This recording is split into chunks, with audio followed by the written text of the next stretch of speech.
Hello and happy Thursday, everyone. Welcome to another edition of Thursday Night Magic.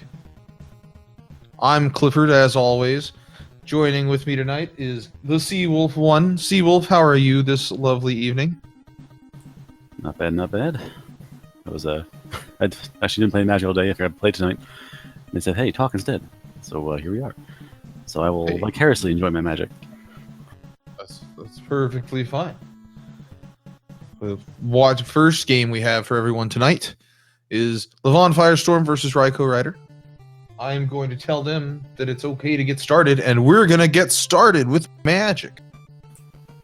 All right, just from our preview images, Levon working the fairly new Dimir Dredge with Phoenix. Doesn't red. It simply tries to, burn through your graveyard, fill it with the gills, then suddenly, oh, by the way, turn 4/5, have 2 birds in the field. And Raikou working, I believe, on a homebrew. He had a Simic build I've seen before. Also, a homebrew Abzan. We'll see what pops up.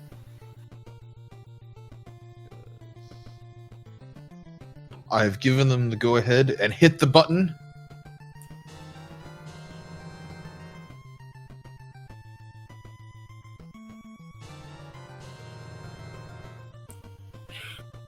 To find the test that we're turning the alerts off.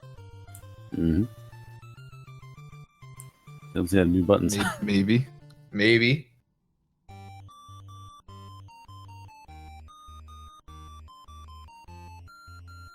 But we will be getting started very shortly. As you always do on Speed Gaming, with the handy new tournament match setting. Find your opponent, type in those fancy numbers, pick your deck, and have at it. It's the best times. That is a Streamlabs code. I don't bother Streamlabs. I don't have enough viewership to worry about that kind of stuff. There we go. I heard they just got bought by Logitech. That's kind of awkward.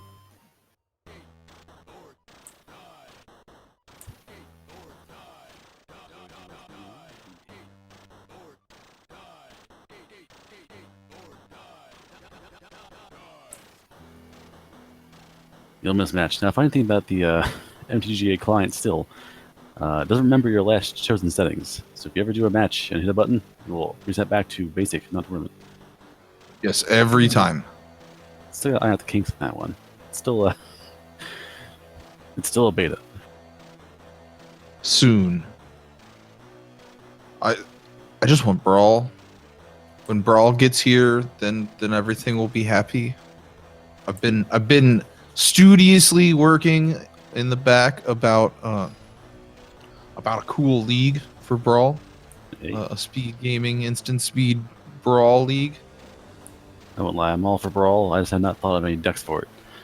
Other than the obvious 5-color Mizzet deck. But hey, we'll see how that goes. Alright, Levon with a heavy control start. Narcomoeba you don't want to have in your hand because it's a pain to play slow. Discovery starts the self-mill, and good defense, but no actual engine for the deck. Levon wants the Ashiok or Merfolk. Raikou, meanwhile, doing the Abzan build. The focus is basically to make a whole bunch of tokens of Corpse Knight or the Vampire, the Cruel Celebrant, and basically kill you coming and going. That seems like a good time there on Raikou Riders. But the Unsummon sending back the hero of Precinct 1 before it can become an engine. Yeah, Raikou's big shtick is a lot of tokens, so you can go wide if he has to, and you can evoke spells. So between March of the Multitudes and everything else, you can use the tokens to really do damage in a hurry. With the Corpse Knight in play or the Celebrant in play, removing those things or letting it happen can be fatal. And that Seraph of the Scales can also do a lot of work by itself. Yeah, Seraph is a scary creature, Vigilance, Death Touch if it wants to, and Afterbirth or Afterlife too, which is very annoying. You kill it, you work to it, effort required to kill the last thing, and then 2 more creatures on top of that afterwards. The hero of Precinct 1 is ending up back in the hand and back on the field. Like they're just playing tennis with it, like it was a Ganondorf ball in Ocarina of Time. Unfortunately, the ball has landed. Precinct finally sticks around long enough to see a corpse knight. Now we're seeing 3 bodies on turn 4. And Levon's still drawing a little bit of defense, a little bit of finally getting some actual action. These round secrets will start milling themselves faster. Levon needs to basically get those birds out pretty fast. And looks like that's going to happen straight away. The unsummoned being the 3rd card. Going to again play tennis with that hero of Precinct 1. Alright, now we'll see here. Seraph is a good stopping point for those phoenixes. Kai's Wrath's a good stopping point for those phoenixes.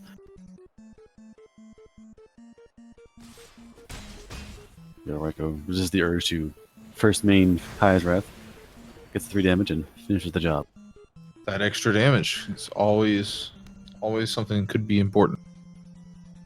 It's very easy when playing the game to say, top deck your card and say, that card will save being played without thinking. And there's a little strategy involved before you can do that. Radical idea turning into radical idea. Whoa.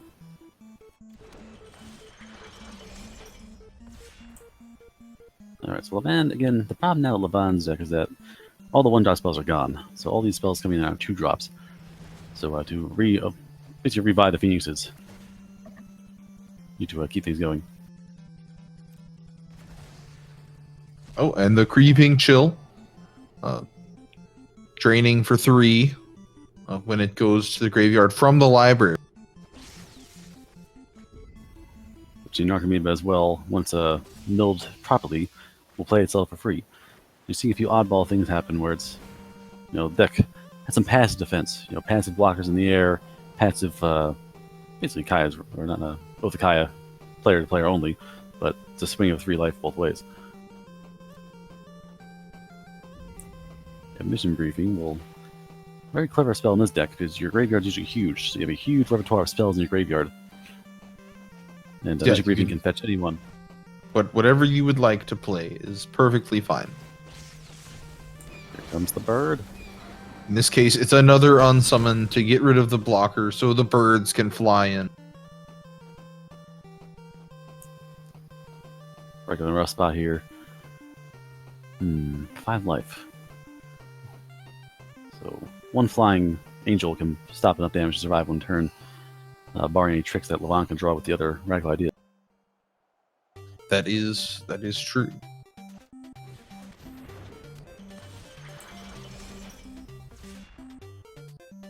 Ooh, and surprise lethal, because here comes the hard play Creeping Chill.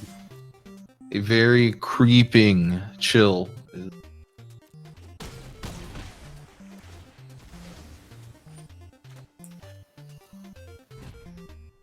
And we will make it to main phase 2, where the Creeping Chill will come in and finish the job. Yeah, bad luck by Raiko that Levon had literally all 3 unsummons in the opening hand, and basically made the first 3 turns useless. Yes. There should have been 4 or 5 more tokens on the board, and by the time that it came out with the Kai's Wrath, Raiko had to Kai his own board down to save himself from the Phoenixes. So this deck's interesting. Raiko aside for choices of Ashiok, a solid play, I'd imagine. Yeah, that seems like a fairly solid play out of the sideboard. You go offensive with your mill strategy if you want, and then just get rid of their graveyard altogether. Oh, remember those cards that were in your library? Now they're off. They've been exiled. Yeah, play correctly with the Ashiok. If Raiko has to bring it play, I would imagine. I can't see the whole sideboard. But against any, in the meta now, graveyard hate is kind of important. I would imagine any deck that has access to black or blue will have at least 1 Ashiok on the side. It makes sense to me. In this case, it dismisses all the Phoenixes, dismisses all the exiled jumpstart spells. It really hamstrings Levon. Like 1 activation of Ashiok can swing the game entirely for Raiko. Yeah, it really, really can. Just Well, Levon brought in some counter magic, distasteful strokes, cheap answers to the big angels, and does not know anything bigger. All Levon saw was Hero Priest of the Wind and the Corpse Knight and the Angel. So only 3 cards have been exposed from Ryko's deck. So a lot of surprises still in store. Yes, indeed. We're going to see the Corpse Knight immediately. And it feels like deja vu. Play a card, return it to hand. Levon now having less answers to creatures and having more of the engine. So we'll see what's more beneficial, having the self-mill on deck or having ways to stop being punched in the face by zombie knights.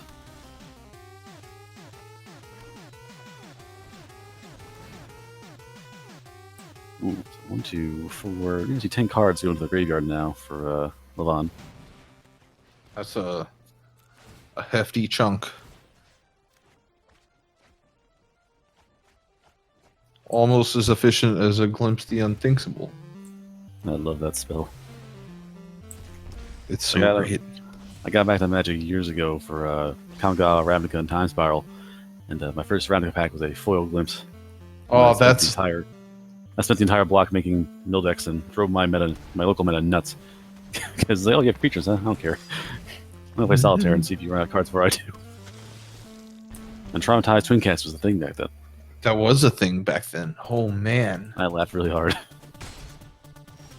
Actually milled out a Battle of Wits deck one time. now that's impressive. That's an achievement. I played Battle of Wits in those standards. That was a good time. Yeah, Wits is basically the modern Wishboard. The new Fires decks with the Wishboards with the Fairy Godmother. It's the Fae of I forget what it's called. Basically, the blue Fae goes to the sideboard and grabs a card for you. Basically, that's the old Wishboard. You had Cunning Wish, you had Golden Wish, you had the Wish spells in those decks to fetch stuff, and you didn't have a sideboard per se. You had toolbox. The new standard decks with the Fires often have that set up as well. So we have 2 Corpse Knights and 2 Cruel Celebrants. Now, here's a deck as dice now. To leave these things alive, it costs you a life for creature cost. To keep these things and kill them, costs you a life every time you kill them. So now it's a matter of you're getting hit coming and going. If Ryko happens to draw a March of the Multitudes here, it'll be a critical mass, and basically, once they're played, you can't kill them. So your choice is to either humble them all, have them at 0 and never hurt you, or somehow survive being weeded to death. Creeping Chill, definitely a nice way to give yourself some survivability. It means the Corpse Knight hits your opponent, the Celebrant actually heals you. So until Levon needs to make sure nothing dies. It's strange as it sounds. Levon needs to deal with these problems and not kill them in the process.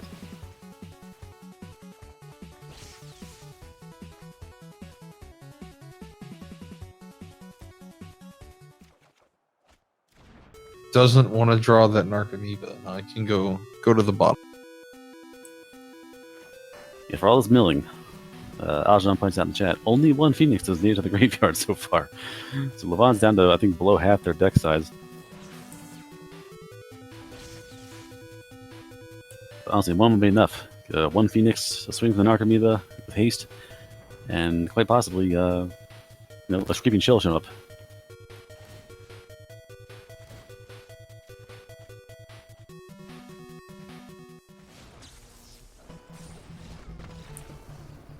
Ryko doesn't even care to see the end of it. Ryko says, enough this madness. And that will be that for our first game.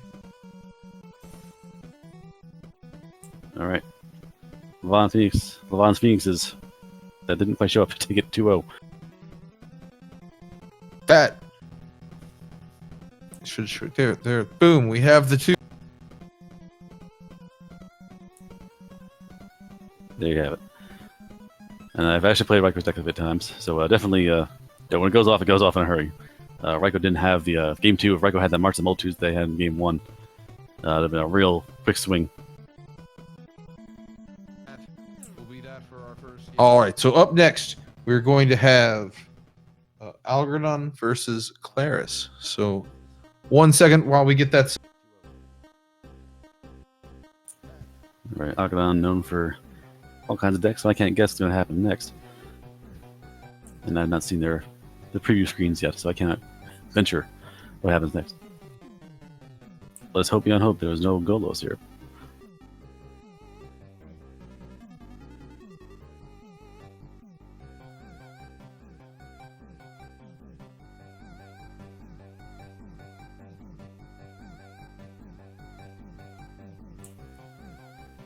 Alright, I saw a Twitter question before from I think it was Jim Davis? I think it was Jim Davis asking would you or would you not ban all 3-cost planeswalkers? What say you, chat? All 3-cost planeswalkers. That. So, Baby Tef, Oko, Base Kaya, Scions. I guess Red and Six. I think are they 2-drop? Yeah, I think they're a 3-drop. Yeah, that's a. I could get on board with that. I think. It'd be intriguing. It'd be a quick mana shift. Can we just go back, and ban planeswalkers from ever being printed to begin?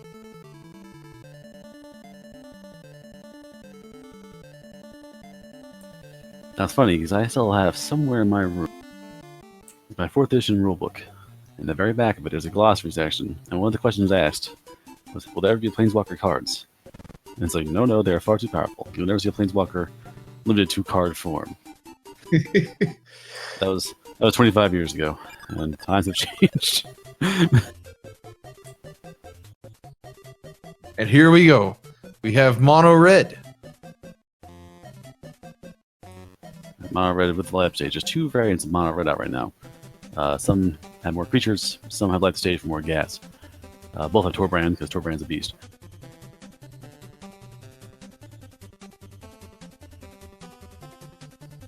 Aljan running appears to be. Ooh, did I see Sultai? I see an Oko. Sultai food? I see Oko, I see Wolf.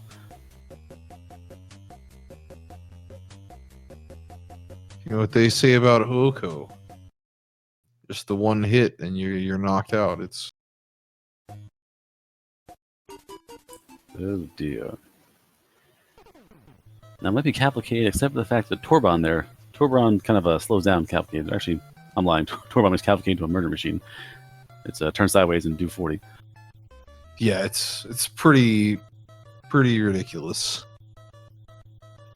Ooh, Claris not holding back either. Claris is not waiting for creatures. Claris is doing damage to the dome. Sometimes that's the play. Go hit them in the face. Face is always Like the play. Mike Tyson would do. Face is always the place, but I guess we see these colors now. You think shock, you feel goose. I can't hit the druid. Can't kill a wolf. Can't kill Oko. Can't kill a land. Screw it. It's going to the dome. Yeah, I mean, hey, if you can start your opponent at 12 before they cast anything, get in there before all of the crazy food shenanigans. You would do fast because for all Oko shenanigans, Torbran, and all his power, is less than power 3. So I think Oko's going to borrow that Torbran this turn. Yeah, I think you might be correct. Here, have this ham. I will take your dwarf. I mean, it seems like a fair trade to me, right?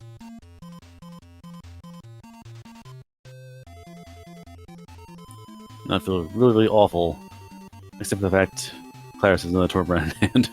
Yes, that's just sitting there hanging out like, oh, by the way, hey.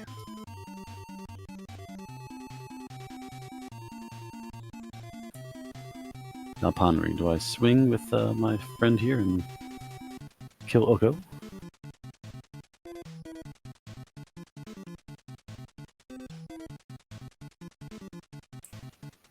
Deep thoughts. There we go. And just like that, Oko is O-code. Just the one hit. No, gone. I've seen the feint there. Clears out the one mountain open. If Torbrand happened to block that Shaka or a Scorch Spitter, Shock would have killed Torbrand in response. So Algernon choosing to keep the blocker in hand rather than try and save Oko. Well, Oko's dead anyway. Oko's dead from the shot. Yeah, Oko just gonna get got anyway. Ooh, interesting choices here.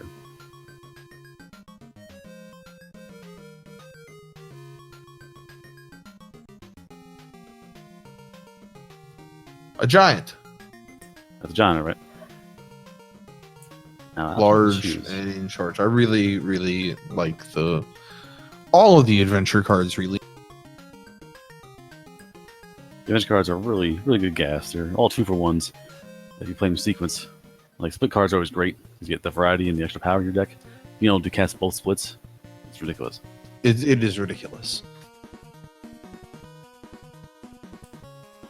And Cruz again also last turn chose to be defensive and not something the Scorch Spitter, trying to get the extra little bit of damage. Maybe bluff Torbrand into not blocking, and then getting damage to finish off the skewer. But Clarice now on top deck mode, and Algernon has a hand full of Nissa.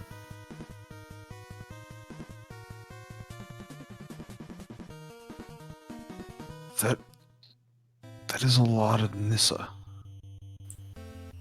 Yeah, Sean would be very excited right now. She's not around yet. So Nissa will have to make do with just making 8,000 trees become walking punching machines of death. I mean, if anyone can make trees walking punching machines of death, Nissa can very efficiently. Also, Algernon, the power to make dwarves and trees work together. That goes against all fantasy logic.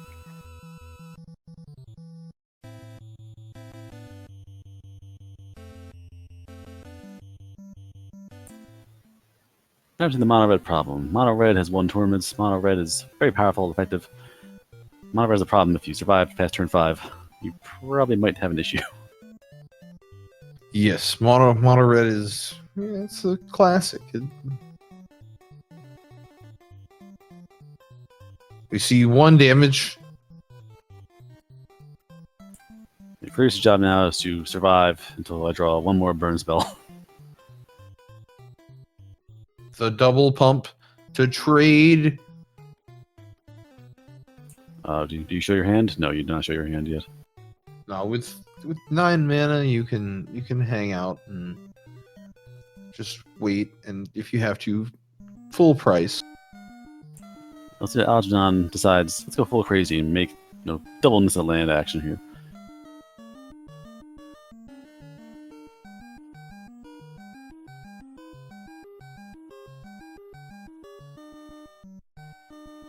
Nope, just single land. Oh well, that'll do it. That's a top deck. Sometimes the red decks.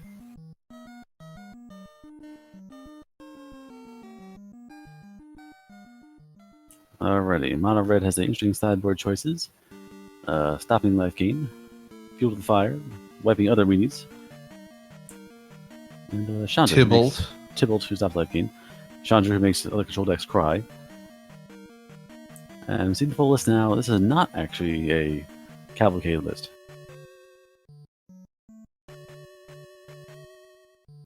No, it is not.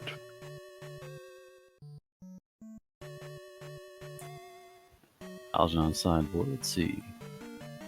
I can gather things from little highlights. Small snippets of information here and there. Here's the one. Do I want to slow down my deck? Like I add in, Tybalt's, basically 1-for-1. I'll take out little creatures for Tybalt's. I'm getting 2 creatures out of it that die and do damage again, so that's fine. I don't want to slow down too much because that's why you might want kills to kill. This might want spells to kill Oko. But if you stop your actual main goal of killing your opponent before turn 4 or 5, you're on that risky spot bringing out gas again. Yes, indeed. It's a more control-y play to stop life gain on the other side, which is good because hey, well, there's There's a Hydroid Krasis sitting there in hand as it stands already. Yeah, so Chris is worried about last game. You see blue and green together, you figure Krasis is coming out. You see Nissa, you think a big Krasis is coming out. That Krasis drops down, gains 8 life. Now the game's pretty much over. Yes, just completely and totally shut down. Yeah, my long playing of Esper in the last meta, I basically figured against Mono Red, if I could gain 7 life or 8 life in a game, I'd probably win that game just because I've undone about 4 or 5 spells. That sounds about right. Yep. And Oko coming back. Oko returns, and luckily Spectacle only happens on player hits, so players cannot shock Oko then get a free skewer. That would be just completely and totally busted. But we have Frenzy. And we have Fervent Champion, which could be one damage short. It'd be pretty interesting. It's tempting.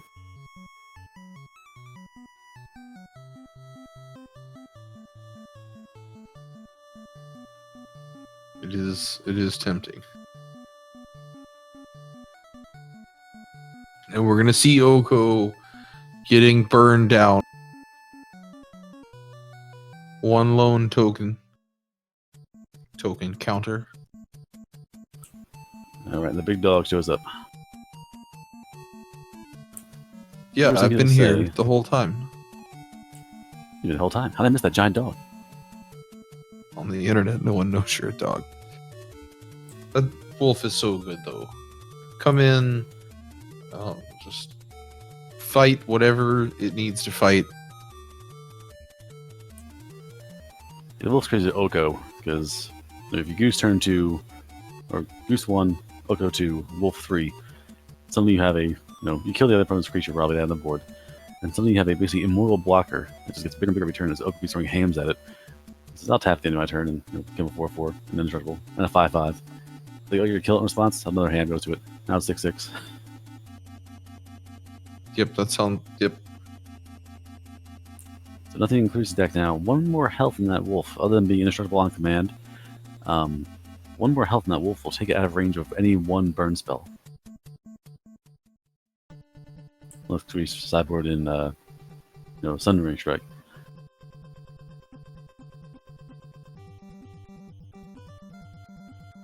And here comes the goose. Here comes the feast. It's gonna honk and try to take your bell or something.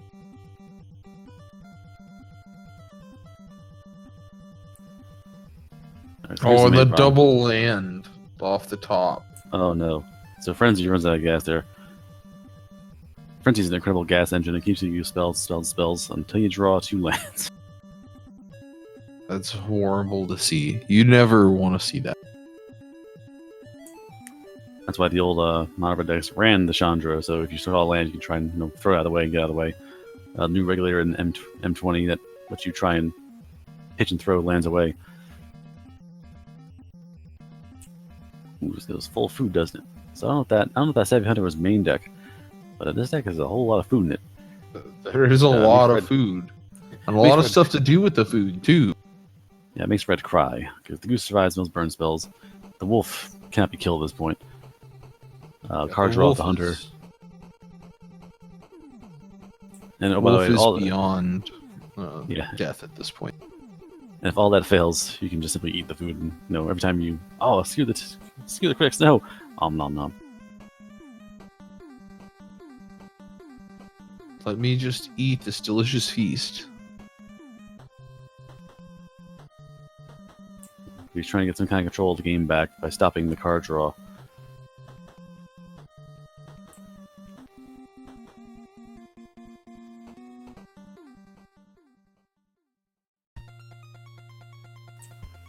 And also, Chris, another problem that whenever she plays, Chris plays a creature, Oko could say, "I want that creature." Oh yeah, Oko just taken. Here, just have this food. Now you can gain some life too, but I've got your awesome summon creature. The only creature immune to the effect right now in the deck, I believe, is the Bone Cruncher Giant, because the Crusher is at power 4. Yes. Yes, that is. I believe you are correct.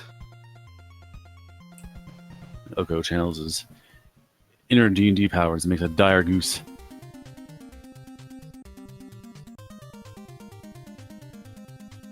I mean, it's truly reached its final untitled form.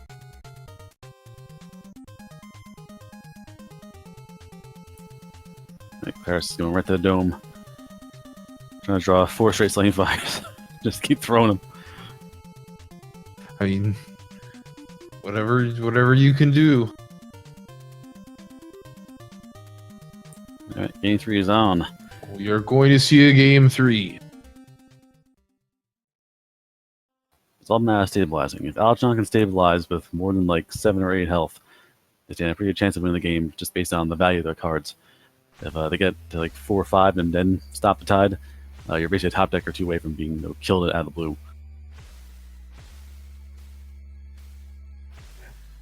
Yes, the 7-8 life is your stabilization range. Hopefully like 9 now because of the 4 damage for 3. If you in mono red, it's 4 damage.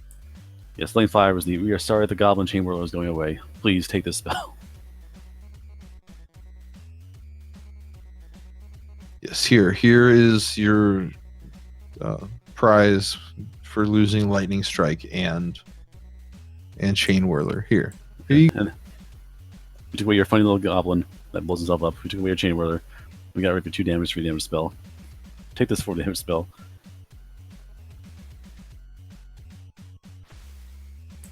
And honestly, if Clarence draws, if your opening hand is 2 Knights of 2 Fervent Knights, you have Marten Juice running wild, and you do a lot of damage by turn 3, turn 4. So definitely. By the way, Fervent Champion is actually Marten Juice, which is hilarious.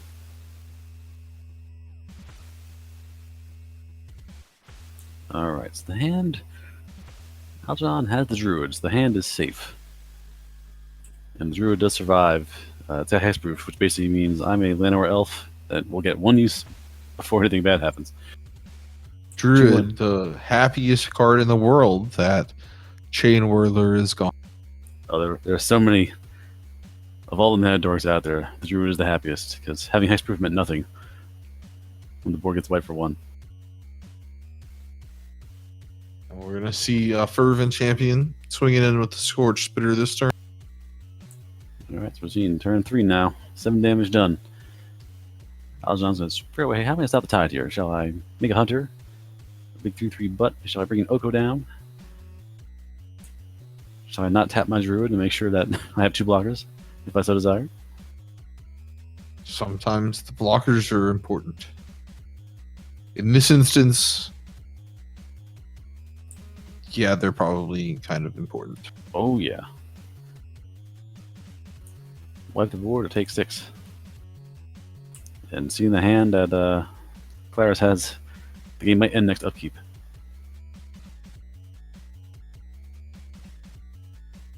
It very, very well could. So 4.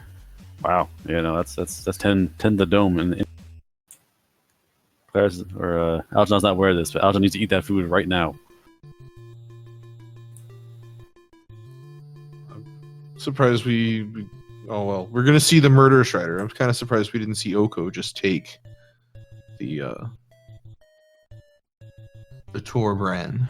Oh no. So if Claris chooses, you take Algernon down to 1.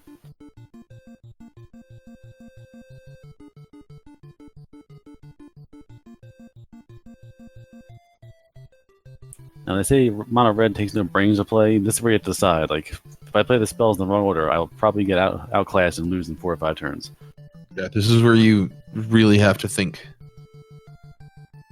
Fortunately, those spells are instants, so Claris can hold back.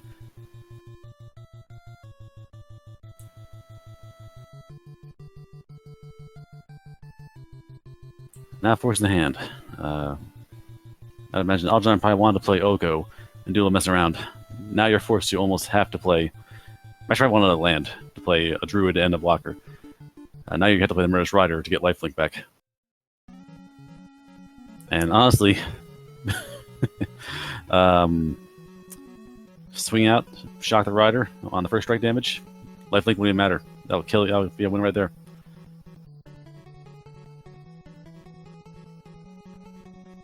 And first strike through. If you block that Stevekin, first strike kills you before anything else happens too. So lifelink's kind of negated here by first strike. We see the shock going to the dome. I'm actually kind of surprised by that, but with the extra Steamkin here, there'll be enough power to punch through with the extra Steamkin there and get past the lifelink. So there are 3 or 4 different ways I could have played out, and all of them kind of led to first strike is screwing you over. Yeah, first strike will do that. And that will do it. Alright. So again, Mono Red, the 2 games that first one of the Mono Red were the early rushdown, eked out right before stabilization happened. Did just enough damage to finish off the job. And then Algernon win where it's like, I have a lot of food and Oko and pretty big beaters. You're not going to pass my Giant Wolf. So both decks had their day in the sun.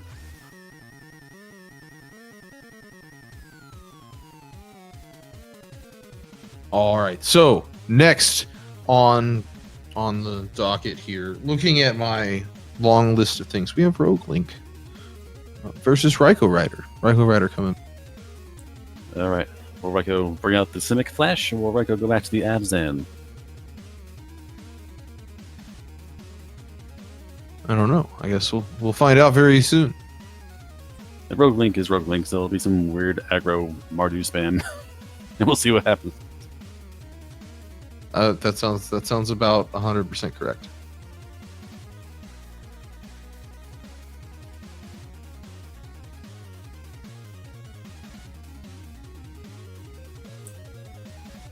Yeah, Algernon and Claris. I've played games with the red deck a few times, and do things scary, and like, oh god, Torban.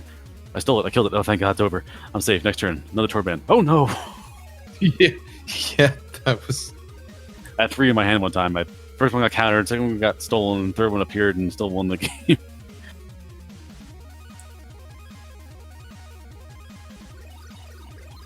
Yeah, Torban turns a very tame combat round or a shock spell into like, oh my god, I'm taking 14. What happened? Yeah, wait a minute. Wait, I died from that? I was at full... Wait. You have my fire. And my other fire. And my axe, but mostly my fire. Yeah, Algernon, you were... Game 1, you were stabilizing. You were ready to rock, and then top deck, it was either Shock or Giant would have won the game for Claris.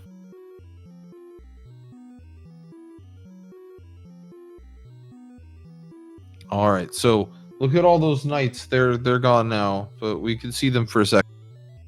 They're quick knights. Yeah, look fast. Yo, top decking is awesome most of the time. I've lost some pretty insidious top decks, so it happens both ways, unfortunately. Yeah. Yes. Yeah. Hope they don't draw their one of that crap.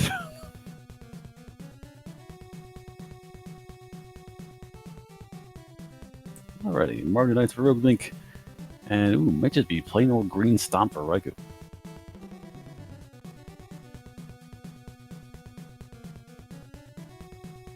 Yes, and all right, so a Venerable Knight is out first. Remember when Savannah Lions was a rare? Rar. No, it's like, hey, we have a 2/1 with more of an ability.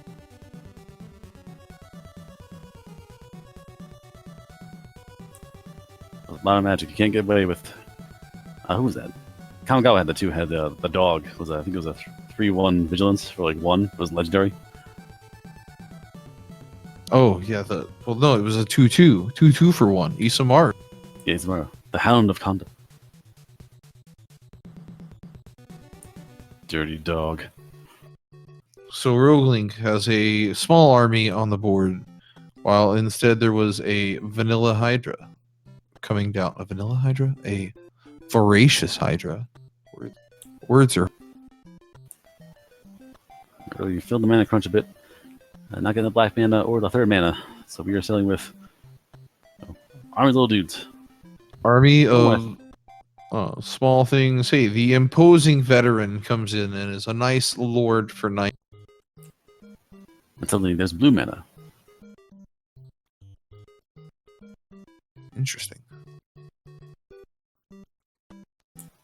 Cavalier of Thorns. Big butt reach knight. Yes, I may or may not have forgotten that it had reach once or the one. It's got reach and it survives all the 5/5 flying creatures. That was done on purpose. So the knights charge. The knights are gonna charge directly into victory. No sideboard. Both of them say, screw it, we're going back in. All right. Well, I really enjoyed the sideboard from both players. I think it's going to be effective. I think some of those changes they made are going to come in very, very importantly in this. Like around a Street Fighter. You just fall down the ground. One guy laughs for like 2 seconds. All right, round 2, go.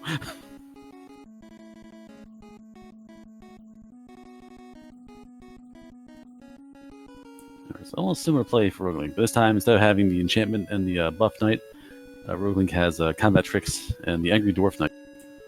Yes, the angry dwarf knight, which People say, like, I don't want a 3/1, you can't block. I'm like, it's a 3/1. Ever put Embercleave on that guy? Holy cow. so many great. I love all the adventures. Adventures are wonderful, but a Cavalier of Thorns is also pretty wonderful. Especially on turn and 3. On turn 3, even more so.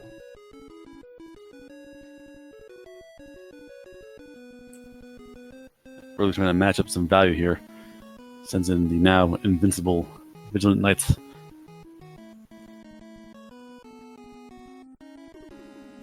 How do you see the value question here? So, what's more terrifying to me? Knights that make more knights than squires, or huge honk and troll king?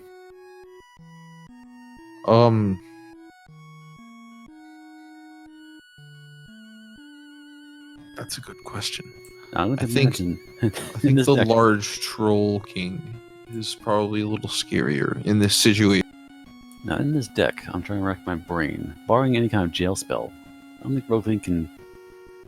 Killing this Troll Knight is not good enough. But the Troll King, if killed, it doesn't matter much, because you have 3 foods on the board, he comes back again for free. Killing it is not enough.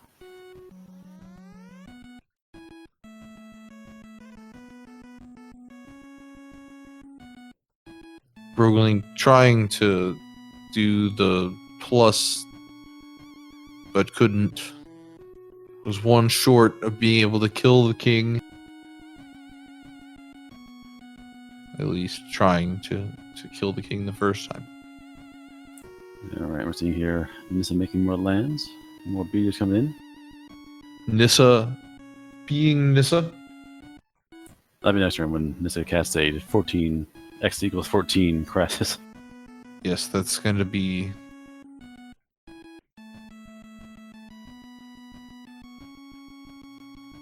troublesome. I think is a good word for rogue. Similar to the red versus food fight. This is basically, do my knights kill you in the first 4 or 5 turns, or do you establish a large butt blocker and stop me in my tracks? Do you get the turn 3 Cavalier of Thorns? Is that going to happen? Play your sad trombones.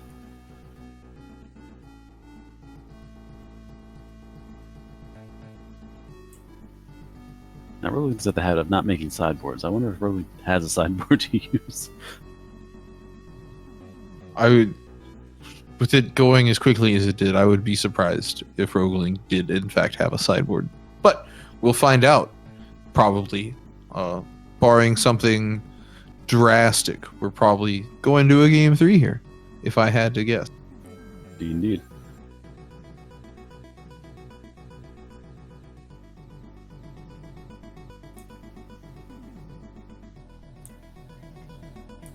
Here's your huge honking Crassus. No, the goose is the one that honks on the other end of the table. Could you imagine? Could you imagine jellyfish hydra goose? Oh my, that would be awesome.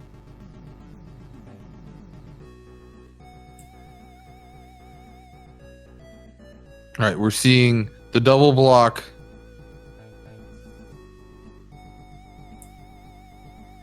There we go. The Troll King is defeated for now. At what cost? At heavy, heavy cost. No, the cost is 3 foods.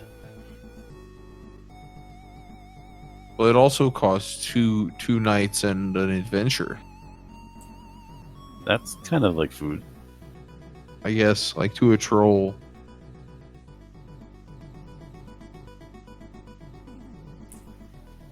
Your rogue says enough's enough. Clearly, you're not stopping me. Everything coming at me. Add in a questing beast, and yeah, that's gonna be a lot of damage. Yes, the downside of the knights is a lot of them can't stop. Against a green deck or something powerful. Questing Beast runs over a lot of aggro decks. Smaller aggro decks like knights, zombies to an extent. Questing Beast says, okay, that's cute. You're adorable. Hang on, let me punch your match in the face. Yeah, like hi.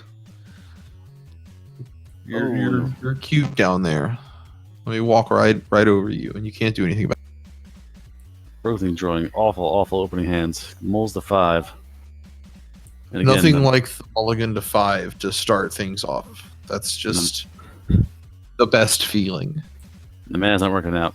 Cannot find the right mana for the right creatures.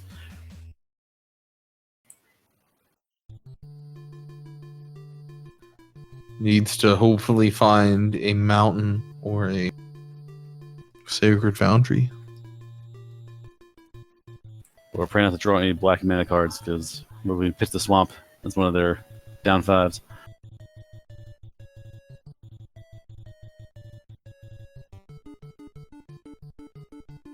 And there's that goose again. Honk. And a bunch of red cards. Here comes the thief. Here comes the elemental again. Oh, and there's the swamp. That's cruelty. Have you met my friend, the Cavalier of Thorns? we've only seen the Cavalier in all 3 games now. It's Red Cavalier is scary, and if you're doing the my take on the Fires Invention deck that I've seen, and I like it a lot more than the Planeswalkers, is the Cavalier version with the blue and red Cavaliers, because haste is great, drawing cards is great, but in the case of the Cavalier of Thorns, not dying and stopping everything in its tracks, pretty fantastic. That sounds pretty fantastic.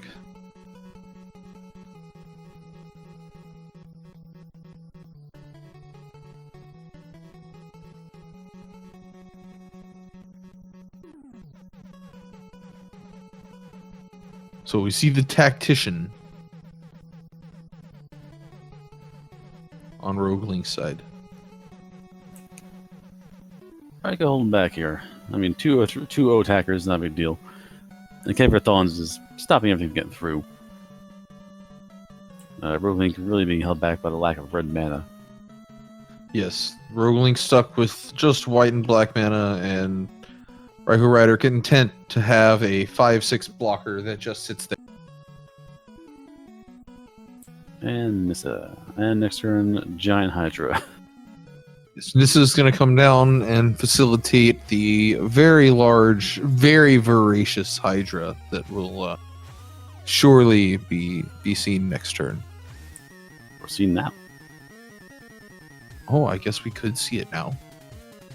Let's see, what is that? 2, 3, 5, 7. So a 5. I mean, it's respectable. It's not small. Or is it only 4? It's only 4.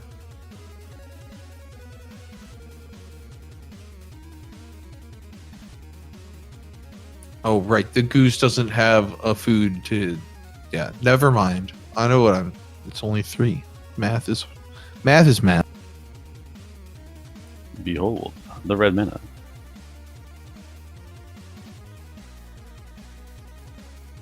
There it is, but got to think maybe just about 4 turns too late at this point. Yeah, unfortunately, again, Ryko had the turn 3 Cavalier. This deck, barring having a jail spell on the sideboard, or a way to like really eliminate or give Death Strike to something, this deck really can't handle a creature with toughness 4 or higher. Yes, that's very true. And now we have a very large giant to come hang out with the Cavalier and the Hydra. It's like, oh, that's big. Oh, that's bigger. Oh, that's even bigger. Oh, it's a goose. It's terrifying.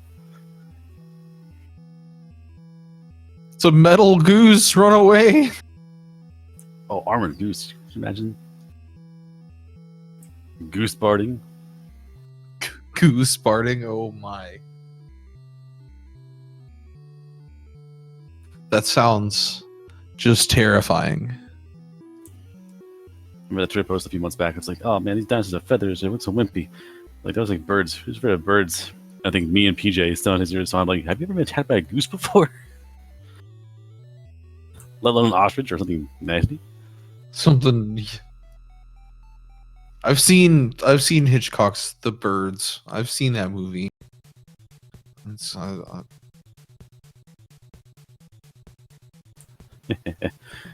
So mono green blue, like splashing blue for what's the blue splash for? We didn't see any of the blue colors yet. The Crassus, I guess.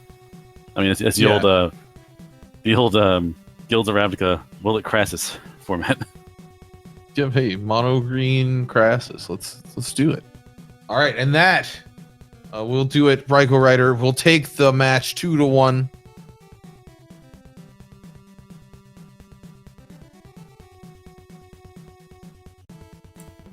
Anyways, we're using a good mixture. Again, the Knights deck, especially the Mardu Knights deck, which has all 3 colors, has the most variety and most power, but has to get going. And again, one beefy creature can stop in its tracks, unfortunately.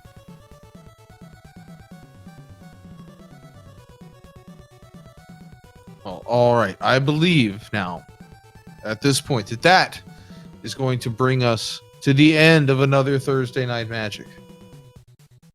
Seawolf, thanks for hanging out and talking Magic with me. No It was problem, no problem. lots of fun. We won't be on air next week because next week is SG Live, and everybody is going to be at SG Live out in DC. On the speed gaming side, no, there's going to be nobody here to run the broadcast. So we'll see you back in 2 weeks with more standard action here.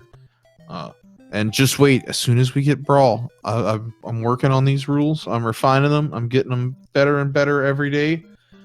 We will have the Instant Speed Brawl League starting up as soon as we can. Yeah, for those who are unaware of the nature of Brawl, EDH Commander, basically Brawl is the standard variation of that. So, one copy of every card available to be used, and decks are limited to the colors of your commander, may be played from a command zone. So basically, when they die, they're not gone, and you have ways to bring them back over and over again. Yes, and only 60 cards as opposed to 100. So it's a little more manageable for people to build. Or for the poor program to handle shuffling, because it does not like shuffling in large piles.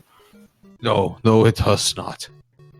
Watch a Amazonian do the play the pile and see how badly the stream chugs for any kind of like, oh, I'm gonna search my deck for this card. Please no, please, mercy.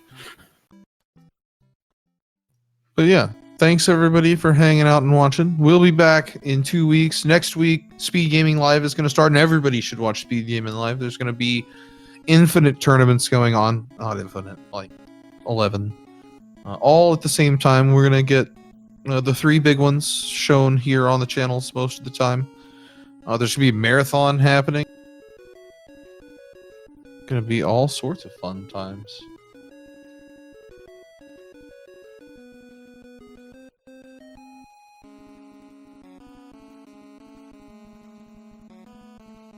So, with that, I've been Clifford.